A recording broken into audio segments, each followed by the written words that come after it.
अस्सलाम वालेकुम, welcome to another video on my YouTube channel. आजकल इंडिया और कनाडा के ताल्लुकात में खासा तनाव चल रहा है, जिसकी वजह कनाडा के प्राइम मिनिस्टर का इंडिया पे इल्ज़ाम है कि कनाडा में मौजूद रा के एजेंट्स ने इंडियन नजात कैनेडियन सिटीजन हरदीप सिंह नेजर, जो कि सिख मजहब से बिलोंग करते थे, उन्हें हलाक किया है। अब ये हरदीप सिंह नेजर कौन थे? इंडियन गवर्नमेंट जस्टिन ट्रूडो के इल्ज़ाम के जवाब में क्या कहती है?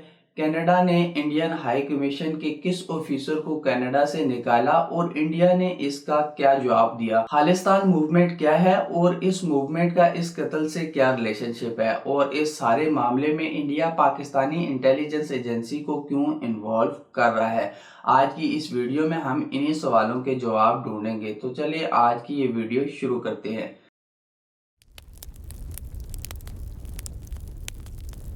18 जून 2023 को हरदीप सिंह नेजर को मास्क पहने हुए एक शख्स ने ब्रिटिश कोलंबिया के एक गुरुद्वारे में कत्ल कर दिया था। अब ये हरदीप सिंह नेजर कौन है? हरदीप सिंह नेजर 1977 में इंडिया की स्टेट पंजाब में पैदा हुए थे और 20 साल की उम्र में वो इंडिया से हिजरत करके कनाडा गए। कनाडा में नेजर ने खालिस्तान मूवमेंट की सपोर्ट शुरू की। ये मूवमेंट इंडिया में टेररिज्म कंसिडर की जाती है। अगर आपको सिखों की खालिस्तान मूवमेंट का नहीं पता तो वो मैं वीडियो में आगे चल के आपको बताऊंगा।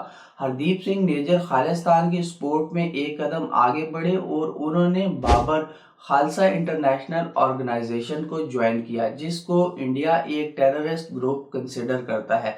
और इस ऑर्गेनाइजेशन को लेके इंडिया ये इल्ज़ाम लगाता है कि पाकिस्तान की इंटेलिजेंस एजेंसी ने इसको फंड किया है।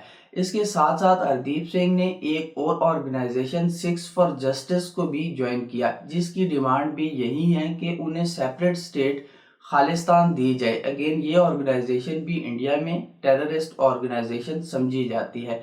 हरदीप सिंह नेजर ओपनली इन ऑर्गेनाइजेशन की मीटिंग भी अटेंड करते थे और खुलकर खालिस्तान की डिमांड भी करते थे। 2015 में नेजर को कनाडा की सिटीजनशिप मिली। 2020 में इंडिया ने हरदीप सिंह नेजर को टेररिस्ट डिक्लेयर किया और 2021 में हरदीप सिंह पे इंडिया में होने वाले हिंदू पादरी पे हमले का इल्जाम भी लगाया। यहाँ तक कि जो बंदा हरदीप सिंह की अरेस्ट में हेल्प करेगा उसके लिए $16,000 का रिवॉर्ड भी अनाउंस किया गया। ये तो कुछ डिटेल थी कि हरदीप सिंह नेजर कौन थे।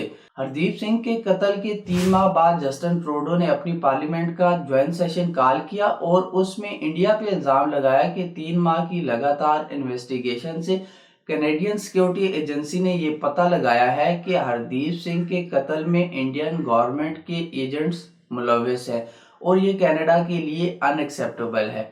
अपने इस बयान में उन्होंने इंडिया का नाम तो नहीं लिया, मगर इस बयान के बाद कनाडा ने कनाडा में मौजूद इंडियन हाई कमीशन के सीनियर ऑफिशियल को कनाडा से बाहर निकलने का कहा, जिससे ये बात साबित हुई कि कनाडियन प्राइम मिनिस्टर का इशारा इंडिया की तरफ था और डिप्लोमेटिक टर्म्स में किसी मुल्क के सीनियर डिप्लोमेट को मुल्क बदर करना काफी बड़ा डिसीजन समझा जाता है। इंडियन हाई कमीशन के जिस ऑफिसर को कनाडा से निकलने का कहा गया है उसका नाम पवन कुमार राय है, जो कैनेडियन फॉरेन ऑफिस के अकॉर्डिंग कनाडा में इंडियन हाई कमीशन में रा इंडियन इंटेलिजेंस एजेंसी के स्टेशन हेड थे। अब ये स्टेप्स तो कनाडा ने लिए हैं, इसके जवाब में इंडिया ने क्या रिस्पॉन्स दिया? इंडियन एक्सटर्नल अफेयर ने कैनेडियन प्राइम मिनिस्टर और कैनेडियन फॉरेन ऑफिस के इल्ज़ाम पे जवाब देते हुए कहा है कि कनाडा के इल्ज़ाम बेबुनियाद हैं और इंडिया कानून की हुक्मरानी पे यकीन रखने वाली जमहूरी रियासत है।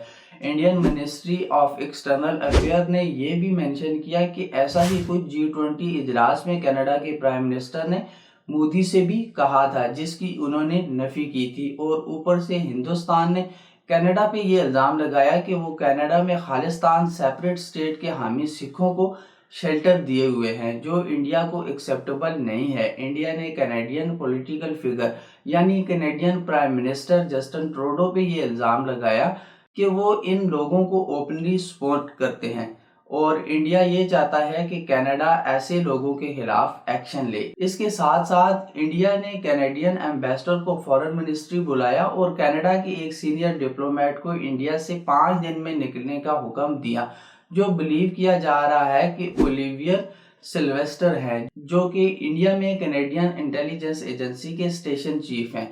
साथ में इंडिया और कनाडा दोनों ममालिक ने अपने अपने सिटीजन्स को ट्रैवल एडवाइजरी भी जारी की है और एक्सट्रीम कॉशन की तनकीद भी की है। अब ये खालिस्तान मूवमेंट क्या है? एक जमाना गुजरा है जब इंडियन सब कॉन्टिनेंट में एक सिख एम्पायर हुआ करती थी जिसके रूलर महाराजा रंजीत सिंह थे, जिन्हें फिर 1849 में ब्रिटिश ईस्ट इंडिया कंपनी के हाथों दूसरी एंग्लो सिख वार में शिकस्त हुई थी, जिसकी वजह से ये सिख एम्पायर खत्म हुई। उसके बाद से सिख मजहब के कुछ लोग इसको दोबारा से क्रिएट करने की कोशिश में लगे हुए हैं, जिसे अब खालिस्तान का नाम दिया गया है। इंडिया में इस कोशिश को लेके काफी दफा हालात खराब हुए हैं। इवन के 1984 में ऑपरेशन ब्लू स्टार, जो कि खालिस्तान मूवमेंट को दबाने के लिए किया गया था, उसमें बहुत सारे लोगों ने जानें भी गंवाई हैं। ये मूवमेंट टाइम टू टाइम जोर पकड़ती रही है और फिर इंडियन गवर्नमेंट इसको दबाने के लिए इक़दाम भी करती रही है और हरदीप सिंह नेजर की असैसिनेशन इसी की एक कड़ी समझी जा रही है।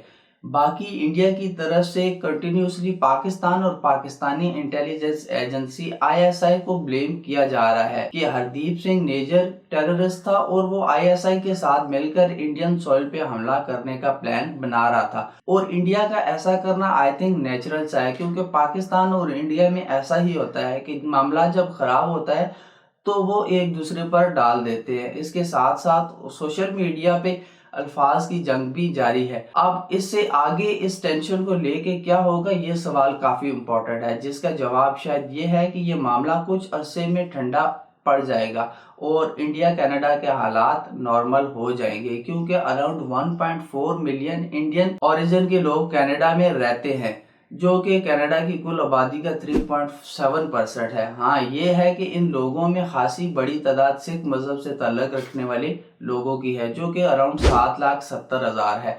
इसके अलावा इंडिया और कनाडा के माबैन two way trade volume 13.5 billion से ज्यादा है। सिर्फ साल 2021 में इंडिया से कनाडा जाने वाले टूरिस्ट ने कनाडा में $3.4 बिलियन खर्च किए हैं और कनाडा में टोटल फॉरेन स्टूडेंट में से 40% का ताल्लुक इंडिया से है। तो इन डिटेल को देखते हुए हम ये कह सकते हैं कि इस मामले को जितना जल्दी ठंडा किया जाए दोनों मुल्कों के लिए उतना ही फायदामंद होगा। अगर नहीं तो हालात के साथ साथ इंडियन सिटीजन के लिए भी कनाडा में मुश्किलात बनेंगी। जहां तक मेजर ग्रोव आर्या जैसे लोगों की बात है तो वो कीबोर्ड वॉरियर हैं। वो ट्विटर, फेसबुक, यूट्यूब पे जंग लड़ते रहेंगे और कनाडा को मजा चखाते रहेंगे। Until next time, take good care of yourself and those around you. Allah Hafiz.